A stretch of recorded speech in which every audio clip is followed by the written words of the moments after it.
अस्सलाम वालेकुम। मैं हूँ आपकी मौलवी मिशाज़ नाज। आज हम जमा शशम के स्टडी पैक से सवाल आपको दिया गया है कि मंदरजा ज़ैल ख़त कशीदा के मुतज़ाद लिखें। कवायद ज़ख़ीर अल्फाज में एक सवाल है कि मंदरजा ज़ैल ख़त कशीदा के मुतज़ाद लिखें। मुतज़ाद का मतलब होता है किसी भी अल्फाज की ज़िद लिखना। ठीक है, तो नंबर 1 है, ये गाँव आबाद है। आबाद का मुतज़ाद क्या होगा? वीरान। तो हम कैसे लिखेंगे? ये गांव वीरान है।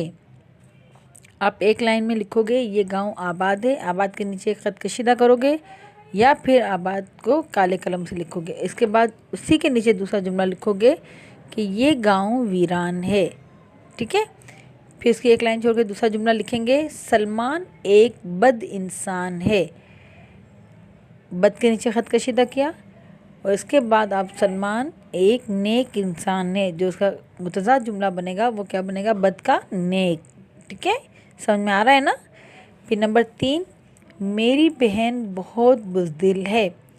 बुज़दिल का ख़त कशीदा क्या अल्फाज है? बुज़दिल। और उसका मुतज़ाद क्या बनेगा? बहादुर।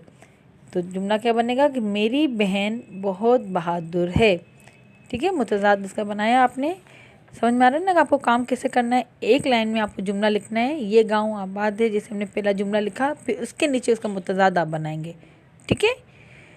नंबर 4, पाकिस्तान में अक़लियत को मुकम्मल आज़ादी है। अब अक़लियत का मुतज़ाद क्या बनता है? अक्सरियत। ठीक है, तो जुमला क्या बनेगा मुतज़ाद कि पाकिस्तान में अक्सरियत को मुकम्मल मज़हबी आज़ादी है। ठीक है। नंबर 5, मुझे ख़िज़ा का मौसम बहुत पसंद है। ख़िज़ा का मुतज़ाद बनता है बहार। ठीक है, तो मुझे, इसका मुतज़ाद जुमला हम कैसे बनाएंगे कि मुझे बहार का मौसम बहुत पसंद है। उम्मीद है आपको मुतज़ाद अल्फाज समझ में भी आ गए होंगे और ये काम आपको कॉपी में किस तरह लिखना है ये भी मैंने आपको बता दिया है। तो मेहरबानी करके काम को साफ़ सुथरा और समझ के लिखिएगा। अगर नहीं समझ में आए तो अपनी टीचर से बात कीजिएगा, मुझे बता देंगी तो मैं आपको बता दूंगी। ठीक है, शुक्रिया।